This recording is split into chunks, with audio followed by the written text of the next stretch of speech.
cardinal.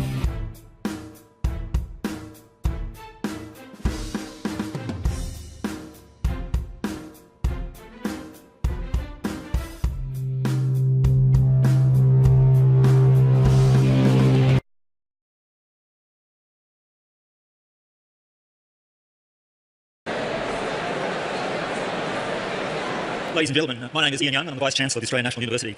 I'd like to begin by acknowledging and celebrating the first Australians on whose traditional lands we meet and whose cultures are among the oldest continuing cultures in human history. It is a pleasure to welcome you this evening to the Australian National University and to introduce our esteemed guests, Professor Richard Dawkins, in conversation with Professor Lawrence Krauss.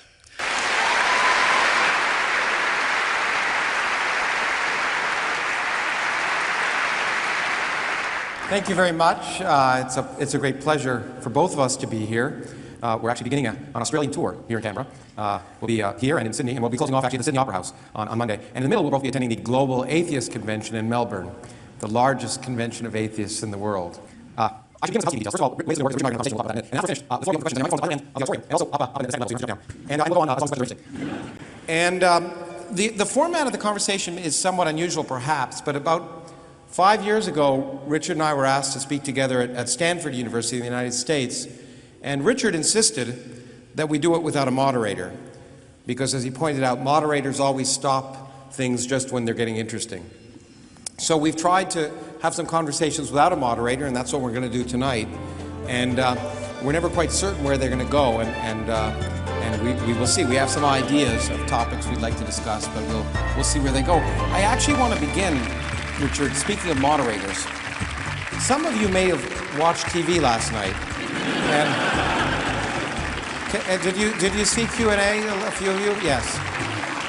Good evening, and welcome to Q&A. I'm Tony Jones. Well, it was an interesting, well, I don't know whether interesting is the way to describe it, but it was a program that I want to spend a little time talking about, and maybe you might want to comment on some of your concerns about that program.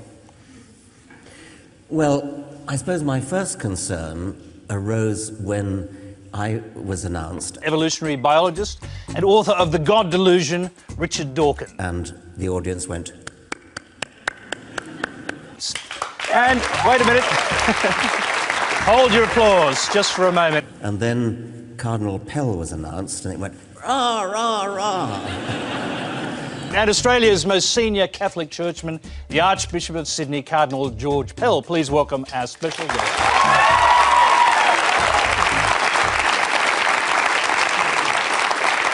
And I couldn't help feeling that this was not exactly a representative audience of Australia. I don't know how the studio audience is chosen for Q&A, but I had my suspicions at the time, which I think have rather been confirmed, that there was some fairly smart footwork. As a young Catholic scientist, I'd like to ask the Cardinal to clarify the Roman Catholic Church's position on evolution and comment on whether the dichotomy between science and religion is in fact real. Well, science and religion are two different activities, and in the Catholic Church, you can believe to some extent what you like about evolution. I really did think last night the moderator got in the way, because we could have had a searching conversation, which I would have enjoyed, but just as it got going, and just as the Archbishop had dealt himself enough rope to hang himself, I think Darwin made a great contribution. I remember talking with Julius Kornberg, a very distinguished biologist, and he's worked with ants for years. And he said, you know, he's managed to change them by changing the conditions. But there are a number of things that evolution doesn't explain. Darwin realised that. Darwin was a theist. Because he said he couldn't believe that the immense cosmos and all the beautiful things in the world came about either by chance or out of necessity. He said, I have to be ranked as a theist. I was shocked. And what I thought we might do is, because of, he demonstrated a number of misconceptions about science as well as religion, as far as I could see, and hadn't thought much about either. And I thought we might want to start talking about fill in some of the gaps that happened last night. For example, I was amazed with his understanding of evolution, or... Well, yes, the chairman asked him, did he accept that humans were descended from apes, I think Yeah, he said, that's what he put it. And he said, yes, from Neanderthals. Now, So that's just not true. Excuse me, just plain not true. It's on page 92 of his autobiography. Go and have a look. Sorry, can I just bring you, in a sense, to the point of the question? Do you accept that humans evolved from apes? Yeah, probably. From Neanderthals, yes. Whether... Okay. From Neanderthals? Probably. Do you accept that humans evolved from apes? Yeah, probably. From Neanderthals, yes. The moderator jumped in with moving on to the next question and, as it were, rescued him in the nick of time. And so I thought that that was a fairly good illustration of why we don't want moderators. He certainly did save, on a number of occasions, save the cardinal, who it was my first experience listening to the man. He seemed entirely devoid of intellect. Humans evolved from apes? Yeah, probably. From Neanderthals, yeah. You know, I actually, at that point, and I think he then asked you, have you ever met a Neanderthal? And I must admit, I would have just said, I'm talking to one right now.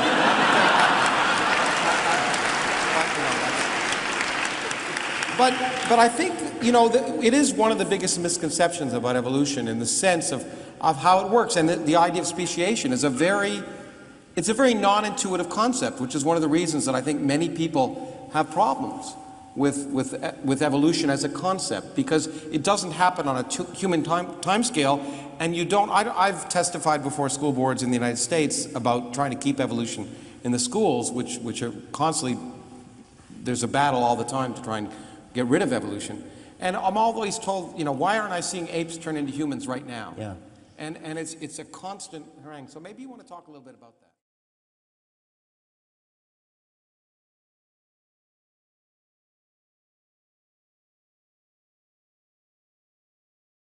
The fundamental idea of New Testament Christianity, which is that Jesus is the Son of God who is redeeming humanity from original sin, the idea that we are born in sin, and the only way we can be redeemed from sin is through the death of Jesus. I mean, that's a horrible idea. It's a horrible idea that God, this paragon of wisdom and knowledge, power, couldn't think of a better way to forgive us our sins than to come down to earth in his alter ego as his son and have himself hideously tortured and executed so that he could forgive himself. Okay, let's go to George Pell on that. Well, there's quite a few things that might be said.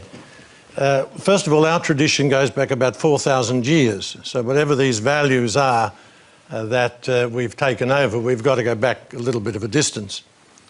And it's interesting to look at pagan Rome before there was Christian influence. 40% were slaves. Men and women fought one another to the death in the Circus Maximus or the Colosseum. Women had no rights whatsoever. Infanticide was practiced regularly. The noble families didn't want baby girls. Christianity changed that, not perhaps by itself, but largely. And the Christian story, we're Christians, we're New Testament people. There was an evolution in the Old Testament. There are some awful things there. It developed. The notion of God was purified as it went through the Old Testament. Can I just interrupt you just to bring you to the point of the question, which was really about whether atheists can lead a good life and be good people and socially responsible and so on. Yeah, absolutely. You accept that? Yeah, absolutely. I think it helps to believe in God, because there's a Polish poet, Milosz, who says that the opium of the people today is the belief that they won't be judged by God when they die, that those who've committed great crimes, done awful things, are going to get away with it, and that the people who've suffered unjustly, had terrible lives,